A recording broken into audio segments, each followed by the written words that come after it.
Gujarat board દ્વારા ધોરણ 10નું પરિણામ જાહેર થયું છે. સવારે 8 વાગે ગુજરાત બોર્ડની ઓફિશિયલ વેબસાઇટ અને વોટ્સએપ નંબર પર પરિણામ જાહેર કરવામાં આવ્યું છે. એસએસસીના પરિણામને લઈ વિદ્યાર્થીઓમાં ઉત્સાહ જોવા મળ્યો હતો. ધોરણ 10નું કુલ પરિણામ 86.83% સામે આવ્યું છે. વિદ્યાર્થીઓએ ડાન્સ કરી એકબીજાને મીઠાઈ ખવડાવી પરિણામની ખુશી મનાવી. આશાદીપ વિદ્યાલયમાં અભ્યાસ કરતી યશ્વીએ ઉત્તીર્ણ ગુણ મેળવ્યા. 3 વર્ષ અગાઉ પિતાનું અવસાન થયા બાદ માતાની ઈચ્છા પૂર્ણ કરવા યશ્વીએ અથાગ મહેનત કરી. બીજી તરફ દિવ્યાએ પણ કલેક્ટર બનવાના સપના સાથે અથાગ મહેનત કરીને 98.66% મેળવ્યા છે. તો આ પ્રસંગે શાળાના એમડીએ પણ વિદ્યાર્થીઓને શુભેચ્છા સાથે ખાસ સંદેશ આપી તેમના ઉજ્જવલ ભવિષ્ય માટે તેઓને શુભકામનાઓ આપી છે. યશ્વી મહેશભાઈ છે. હું આશાદીપ વિદ્યાલય 4 માં અભ્યાસ કરું છું અને મારે 97.66% આવ્યા છે અને 586 માર્ક્સ આવ્યા છે. આગળ શું બનવાની સીએ. મમ્મી પપ્પાનો કેવો બહુ જ તે આખું વર્ષ ખૂબ જ મહેનત કરાવી છે મારી પાસે અને રાતે શું કહેવાય મોડે લગી હું જાગતી હોય તો મમ્મી પણ જાગતા હોય એમ. મારા પપ્પા 3 વર્ષ પહેલા એક્સપાયર થઈ ગયા છે. કેન્સર હતું. મમ્મીનો કેવો સપોર્ટ રહ્યો અને કઈ રીતે ભણાવી રહ્યા? મમ્મીનો બહુ જ સપોર્ટ હતો.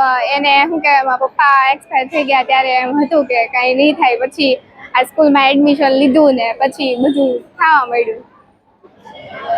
મમ્મીને અને જે સ્કૂલમાં જે શિક્ષકો છે તેઓને શું કહેવાય? આખું વર્ષ પહેલા તો ફર્સ્ટ પ્રાયોરિટી તો પેરેન્ટ્સે બહુ જ મહેનત કરાવી છે અને પછી સ્કૂલે આખું વર્ષ ખૂબ જ મહેનત કરાવી છે. જ્યારે અમે હતાશ થઈ ગયા હોય ઓછા માર્ક્સ આવ્યા ત્યારે તે બહુ જ સપોર્ટ કર્યો.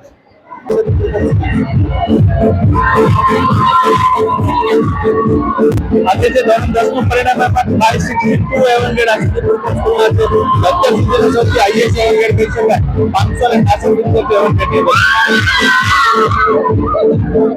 વિદ્યાર્થીને જે છે જો તમે રેગ્યુલર હાર્ડવર્ક કરો તો એનું પરિણામ તમારો આપે છે તેનું તમે દરેક વિદ્યાર્થી જોઈ શકો.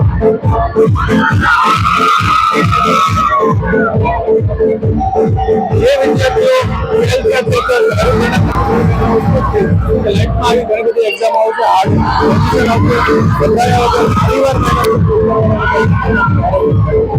લીઝા વિજયકુમાર છે.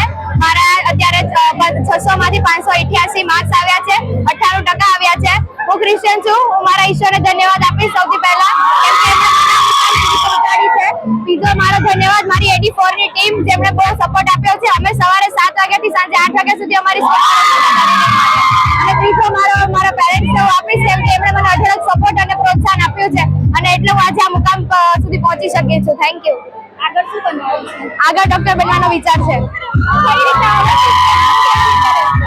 હવે આનાથી વધારે અને બીજો જ આશાદીપનો રેકોર્ડ કરવાનો વિચાર છે.